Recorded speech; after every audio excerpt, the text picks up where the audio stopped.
Naimbag nga aldaw tayo amin mga kakabsat ket no makit kita yo daytoy talo nga mikibak daytoy masuksukitan na daytoy lakay ko ay ibagbagat kanyayo orlong kumat dagita. Ipakalaan na dayta kakabsat ket no tay 1,000 nga mapan ko igatang ay kati isuklida kay puro barbaryan. Di kad makaurlong ka ti barbaryan mapan mo ipisok kita inti alkansya. Uray man no orlong kumat daytoy kakabsat uray pa no syakti kakaadwan nga nagipisok ditoy ay nagpakada akmat kini lakay ko nga butawan min daytoy nga alkansya para kin daytoy baby mita kailangan mi iti stroller na makmatangan na ko nga uban ti daytoy partner ko wampay ti may sa oras ay ibatan naman ta ubingan. Kaampakit di naman sa oras kakabsat may sa minuto lang ibatan naman ni baby.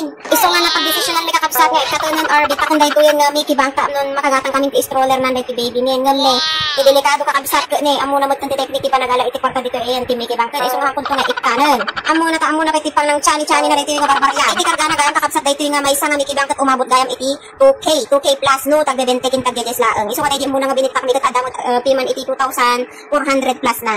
So nalpas mi nga rod nga nabilangan kakabsat daytoy ket pinagisupot-supot nan daytoy lakay ko. Ay, supot-supot ko nila kay ko. Ay, pinagisupot man daytoy lakay na. Ay, nya ka no. Pinagisupot-supot min daytoy barya nga binilang me kunak kuma.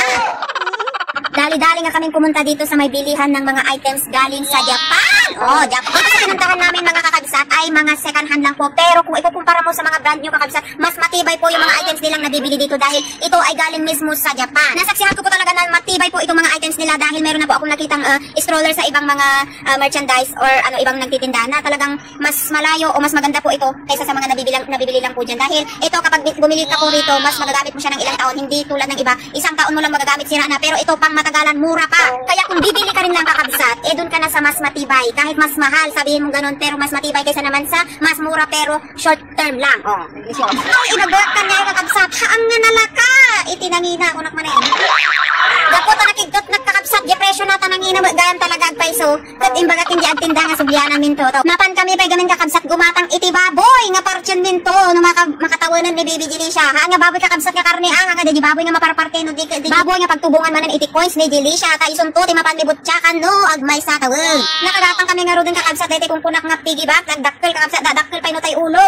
Siguro kagdakkel lang daytoy ulo ni Donar daytoy nga ulo nga daytoy nga ulo daytoy nga baboy nga ginatang ko ni o kitaan niyo mo at tama kang kumot. Punas-punasak pay daytoy ulo ni John ay pinunas-punasak daytoy ginatang ko nga piggyback or ibagbagada nga pagtubungan tani parmi mo tan tiluman natin daytoy nga naggatangan ni parmi titapok na utatan makita ti kintab na ang dadakkel pay ni ulo.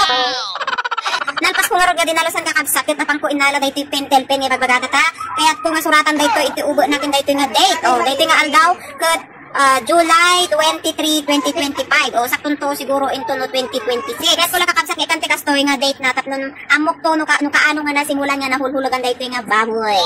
Ket syempre kakabsat at pisukan tayo agad-agad daytoy ginatang tayo nga baboy tapnon makaado tayo ket syempre hiling ko lang kin dasal ko lang nga sabay kumaket makaurnong kayo mat iti war tayo nga kaslakan nyami nga uray sa gabasit ket adamot ti pakakitaan na.